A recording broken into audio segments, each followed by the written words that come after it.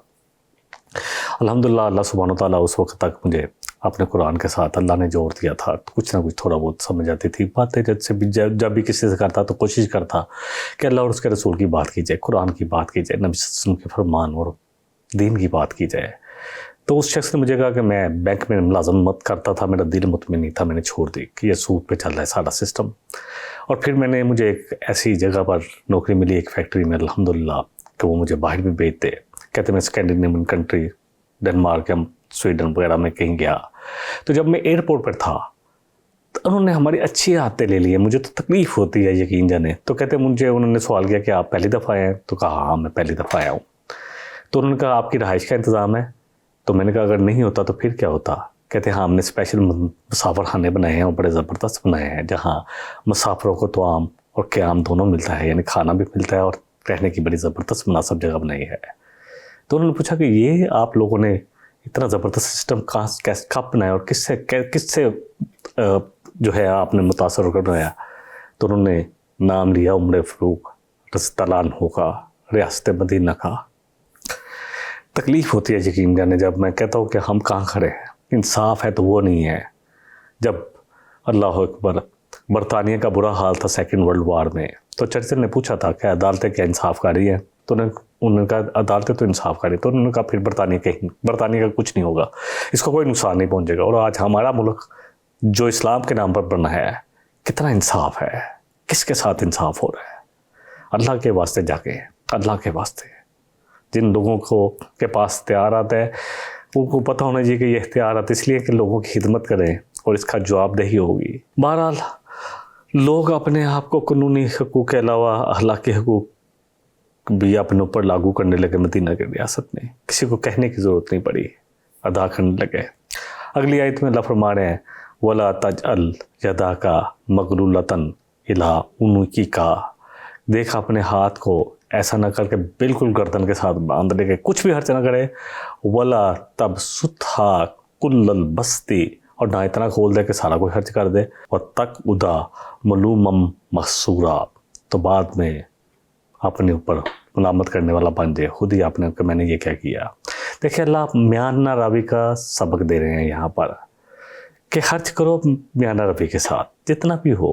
سمندر کے کنارے بیٹھ کے بھی ضائع نہیں کرنا, تو ضائع نہیں کرنا. یہ جو نمود و نمائش ہے اس کو تو بہت زیادہ کنڈیمڈ کیا گیا اسلام میں, بہت زیادہ اس کے خلاف کہا گیا کہ ایسے کام نہ کرو جس سے لوگوں کے دل چلے, تمہارے اندر دشمنیاں پیدا ہوں. شیطان تو چاہتا ہی ہے کہ انسانوں میں دشمنیاں پیدا ہوں. تو کہا اپنا ہاتھ اتنا کھول دو کہ سب کچھ لٹا دو. ایک دفعہ جوش میں آ کے یہ اتنا تنگ نہ کرو کہ کچھ بھی نہ نکلے, بلکہ درمیانی راہ تیار کرنی ہے. ہاتھ باندھنا بخل کا استعارہ ہے, کھلا چھوڑ دینا فضول خرچی کا استعارہ ہے. اس سے اسلام کی منشا صاف ہے کہ لوگ اعتدال پڑھ رہے ہیں, نہ بخیل بن کر دولت کی گردش کو روکیں اور نہ فضول خرچی کر کے نمود و نمائش اور فضول خرچیوں میں پیسے ضائع کریں. جتنی ضرورت ہے اتنا ہی خرچ کیا جائے. شادی بیاہ کا فنکشن ایک فنکشن کی طرف آئیں اللہ کے واسطے, نکاح مسجدوں میں کریں اور ولیمہ کریں. بہت ساری جگہوں پہ الحمدللہ لوگ مانتے نہیں ہیں, لیکن سادگی سے اگر ہو جائے, کیونکہ میں نے جب اپنے چھوٹے بیٹے کی شادی کی الحمدللہ, تو میں نے ان کو کہا کہ آپ برات نہ کریں, ولیمہ ہی کر لیں گے. تو انہوں نے کہا جی ہمارے خاندان ہی ہمیں نہیں جینے دینے کا, کیونکہ وہ بھی ماشاءاللہ کھاتے پیتے لوگ ہیں.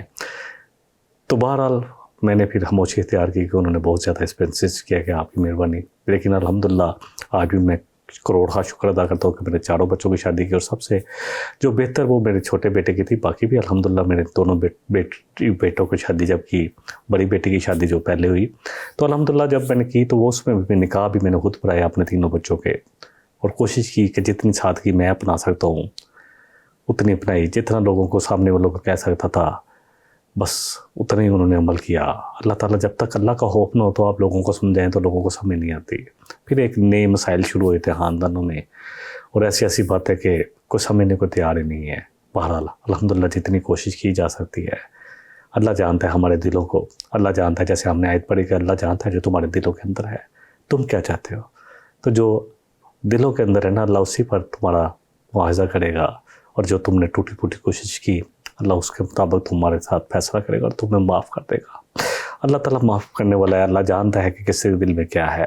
بلکہ بہرحال یہاں پر کیونکہ توازن کی بات کی گئی ہے کہ توازن کی راہ اختیار کی جائے. رعایا کاری, نمائش, عیاشی, فسق و فجور خرچ کرنا دراصل اللہ کی نعمت اور اس کے فضل کا کفران ہے, ناشکری ہے. یقین جانے لوگ سب کہتے ہیں شکر ادا کریں, شکری ہے. اور اسی طرح اگر اللہ نے دیا ہے تو بالکل ہی مال کو روک لینا, خرچ نہ کرنا, جائز کاموں پر بھی خرچ کرنا, یہ بھی ناشکری ہے. کیونکہ نبی صلی اللہ علیہ وسلم کے پاس ایک شخص آیا, بڑے برے حال میں تھا, تو فرمایا تمہارے پاس کچھ بھی نہیں ہے؟ کہا نہیں ہے ایسا کچھ. تو فرمایا تمہیں نظر آنا چاہیے اللہ کی رحمت, لیکن یہ نہیں کہ لوگوں میں تکبر کرنے کے لیے یا لوگوں کو بطر الحق و غمت الناس یا لوگوں کو حقیر سمجھنے کے لیے یا ان کو بتانا کہ تم حقیر ہو, میں بڑا اعلیٰ ہوں. یہ تکبر ہے, اور تکبر جو ہے یہ اللہ کی چادر ہے. جس نے اس پر ہاتھ ڈالا تو اللہ اس کو, اللہ اکبر, پھر اللہ اس کے ساتھ کیا کریں گے. تکبر جو ہے نا یہ ایسی چیز ہے جو انسان کے سارے اعمال غارت کر دیتا ہے. یقین جانے بہرحال یہ صرف قانونی اور معاشرتی دفاعی سے نہیں بلکہ ایک صالح معاشرے کی اخلاقی تربیت سے بھی ہوا. کیونکہ صرف قانون مرتب نہیں ہوا ریاست مدینہ میں, بلکہ وہ ایک ایسا معاشرہ تھا جہاں اخلاق بہت اوپر چلے گئے تھے. ہر شخص کو پتہ تھا کہ اس نے کیا کرنا ہے. چنانچہ آگے چل کر ریاست مدینہ کا جب مطالعہ کرتے ہیں ہم, تو ہمیں دونوں دفعات کی صحیح ترجمانی اور عملی طریقے نظر آئیں گے. وہاں پر ایک طرف فضول خرچی اور عیاشی کی بہت ساری صورتوں کو ازروائے قانون حرام قرار دے دیا گیا, اور دوسری طرف بالواسطہ قانونی تدابیر سے بے جا مال کی صرف مال کو روکا گیا, اس کی روک تھام کی گئی, اور معاشرتی اصلاحات کے ذریعے ان بہت ساری بری رسموں کو خاتمہ کر دیا گیا. جیسے میں نے کہا ان کے بھی بہت سارے فنکشن تھے, اور آج پھر مسلمانوں میں آ گئے جس میں فضول خرچی ہوں, جس میں نمود و نمائش ہو, جس میں اسراف ہو, جس میں جن کے پاس نہیں ہے ان کو جلایا جائے, ان بیچاروں کو تکلیف پہنچائی جائے. اسی طرح زکوٰۃ کا نظام اتنا زبردست تھا صدقات کا کہ ہر شخص کی ضرورت پوری ہو رہی تھی, ہر گھر میں چولہا چل رہا تھا. یقین کریں زکوٰۃ تو صدقات کے احکاموں اور اس کے نظام سے بخل کا دروازہ ٹوٹا. بخیل شخص جو ہے نا وہ اللہ کو بالکل پسند نہیں ہے, جو مال ہو تو روکے رکھے, کسی کو نہ دے. ان تدابیر کے علاوہ معاشرے میں ایک ایسی رائے عام پیدا ہوئی جو فیاضی اور فضول خرچی کا فرق ٹھیک ٹھیک سمجھتی تھی کہ اللہ کی راہ میں دینا, ڈیرو ڈیر دے دو, ایک ہاتھ کو دو, ایک تو دوسرے کو پتہ بھی نہ ہو, تو وہ تو فیاضی ہے. اور فضول خرچی کہ لوگوں کو دکھانا, نمود و نمائش کرنا, اسراف کرنا. بخل اور اعتدال کے درمیان بھی وہ خوب تمیز رکھتے تھے کہ بخل کیا ہے اور اعتدال کیا ہے, کہاں کتنا خرچ کرنا ہے. ان کو سمجھ تھی اللہ کی راہ میں تو ڈیرو ڈیر دیتے تھے, اور اپنی ذاتیں ان کی کتنی سادہ تھی. اللہ اکبر. بخیلوں کو ذلیل کیا اور اعتدال پسندوں کو معزز قرار دیا گیا اس دور میں. آج الٹا ہو رہا ہے. فضول خرچوں کو جو تھے ان کی ملامت کی گئی, اور فیاض لوگوں کو پوری سوسائٹی کا اللہ اکبر ستارہ قرار دیا گیا کہ یہ ہے چمکتے ہوئے ستارے جو فیاضی کر رہے ہیں, جو چھپ کر بھی دکھا کر بھی اللہ کی راہ میں دے رہے ہیں. اس وقت کی ذہنی اور اخلاقی تربیت کا یہ اثر ہے کہ آج تک مسلم معاشرے میں جو بھی معاشرہ ہمیں نظر آتا ہے تھوڑا بہتر کام کرتے ہوئے, چاہے کوئی بھی ہو, اس میں نظر آئے گا اسلام کا رنگ. اب یورپ میں, جو اسکینڈینیوین کنٹری میں, جو انہوں نے ایک فلاح کا ایک نظام بنایا کہ ہر شخص کا حق ہے, اس کی تعلیم ہونی چاہیے, اس کو انصاف ملنا چاہیے, اس کو کھانا ملنا چاہیے, اور اس پر کے لیے وہ کام بھی کرے. اور آج ہم مسلمان اپنے آپ کو دیکھ لیں کہ ہم کہاں کھڑے ہیں. اللہ اکبر. کیا کیا جائے, بس اللہ تعالی ہم سب کو ہدایت دے. دعا اور اپنے تئیں کوشش کرے کہ اپنے آپ کو تو قوا انفسکم واہلکم نارا, سب سے پہلے اپنے آپ کو, پھر گھر والوں کو, پھر آگے بڑھتے ہوئے. اور اگلی آیت میں اللہ فرما رہے ہیں ان ربک یبسط الرزق لمن یشاء ویقدر انہ کان بعبادہ خبیرا. بے شک ہے نبی صلی اللہ علیہ وسلم, آپ کا رب جس کو چاہتا ہے کشادہ رزق دیتا ہے, اور جس کو چاہتا ہے نپاتولہ دیتا ہے. اور اللہ اپنے بندوں کو خوب دیکھنے والا ہے, اور خوب ان کے بارے میں باخبر ہے. دیکھیے اللہ کی آزمائش ہے, دے کر بھی آزماتا ہے, تھوڑا کم دے کر بھی آزماتا ہے کہ کون ہے شکر ادا کرے گا, کون ہے صبر کرے گا.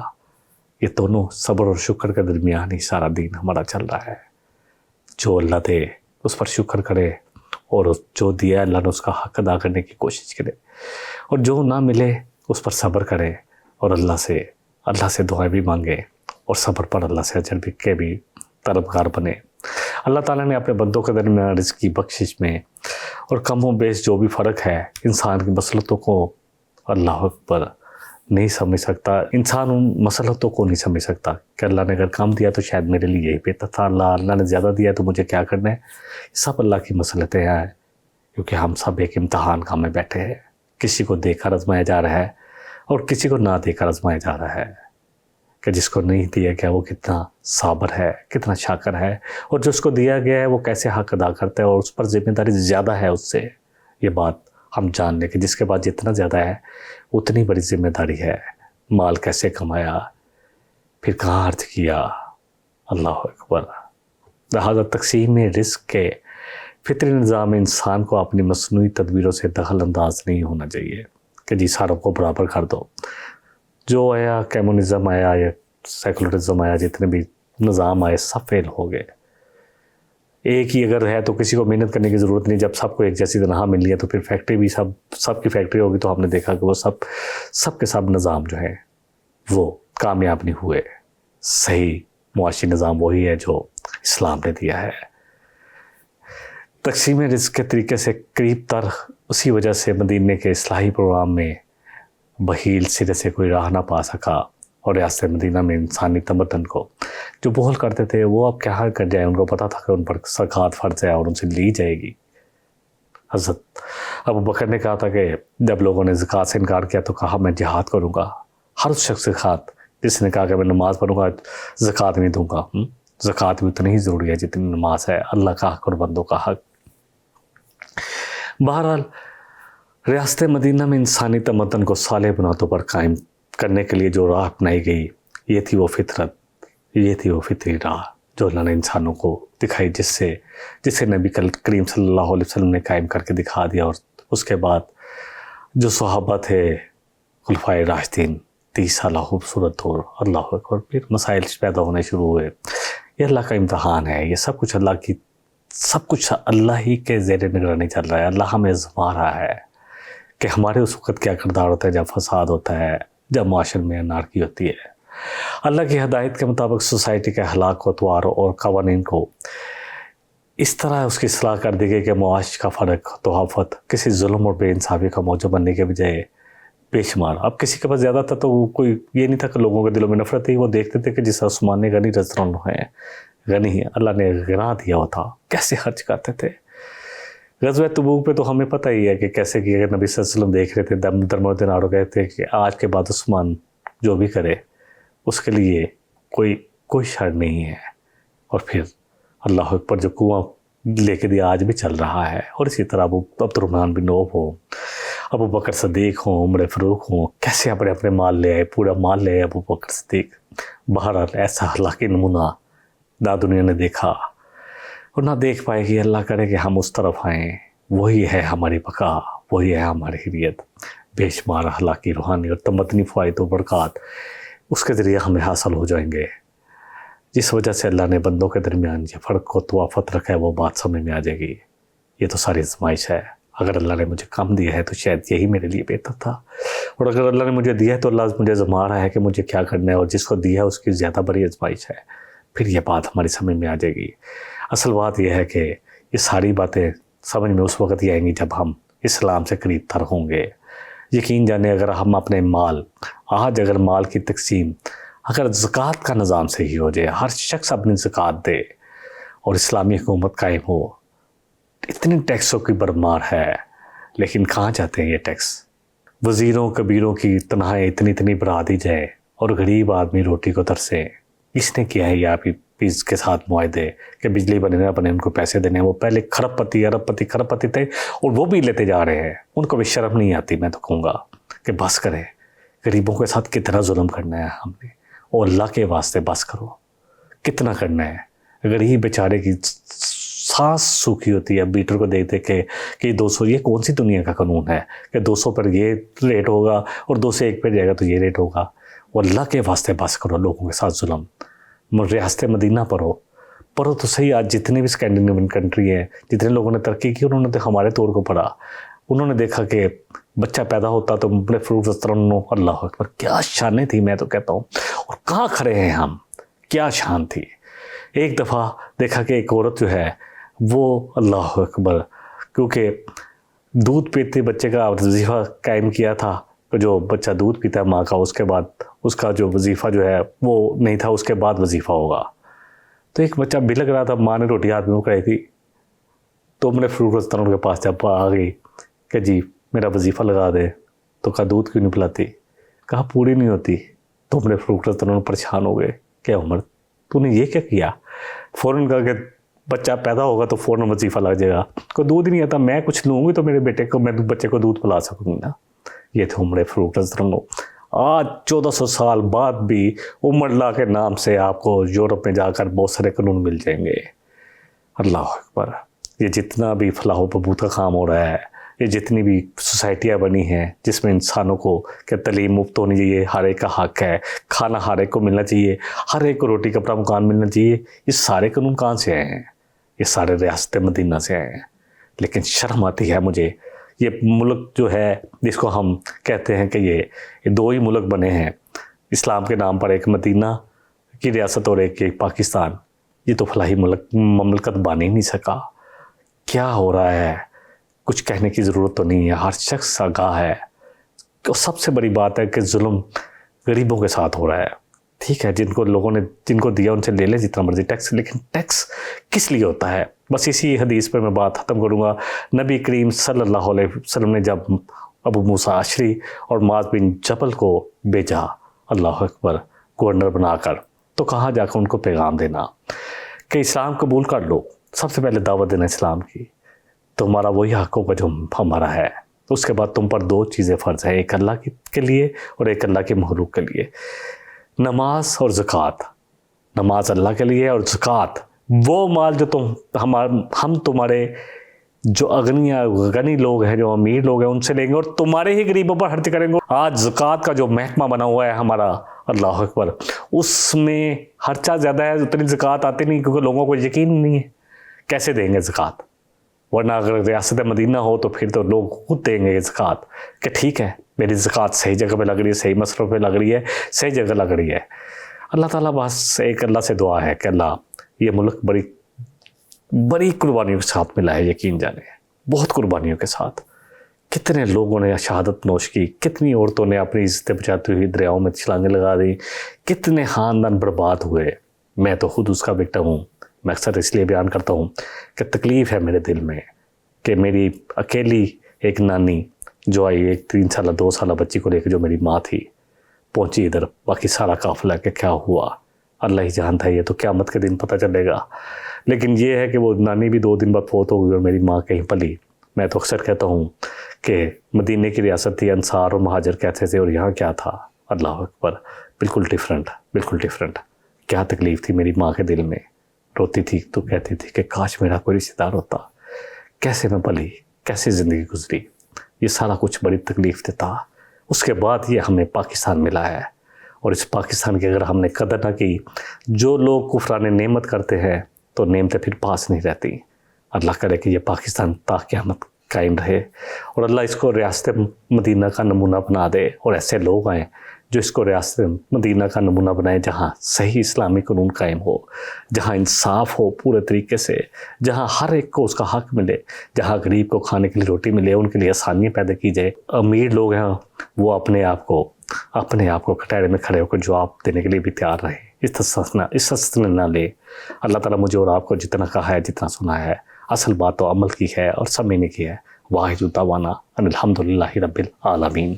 إن هذا القرآن يهدي للتي هي أقوم ويبشر المؤمنين الذين يعملون الصالحات أن لهم أجرا كبيرا.